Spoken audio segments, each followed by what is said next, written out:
আল্লাহ পাক হাসরের মাঠে বান্দাবান্দিরে 5টা প্রশ্ন করবেন। কয়টা প্রশ্ন?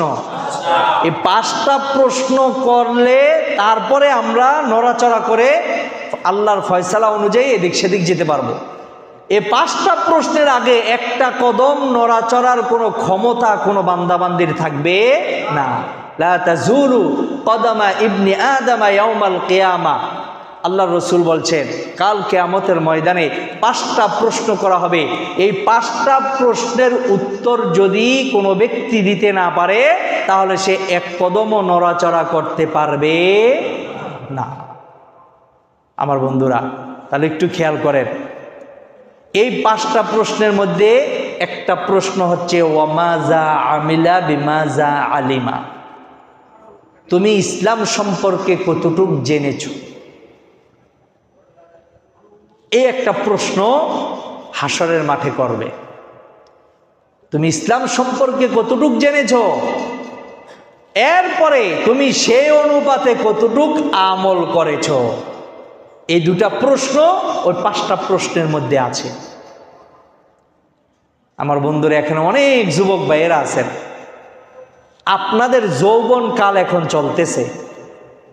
আপনাদেরকে হাসরের মাঠে 5টা প্রশ্নের মধ্যে 1 নম্বরে প্রশ্ন করবে শাবাবাকা কবলা হারামিক, যে তোমাকে যে আমি আল্লাহ একটা যৌবন বয়স দিয়েছি, যে যৌবন বয়সে মনে হয়েছে যেন আমি অমুককে ফাড়াইলাম, অমুক আমি 10 জন মানুষকে কুস্তিগিরি করে আমি ফালাইয়া দিতে পারবো, মেরে ফেলতে পারবো, এমন একটা শক্তি মনের ভিতরে যেমন আছে শরীরের ভিতরে তেমন আছে, এমন যৌবনটাকে তুমি কতটুকু কোন কাজে ব্যয় করেছো, কাল কিয়ামতের ময়দানে আল্লাহর কাঠগড়ায় এর জবাব দিতে হবে।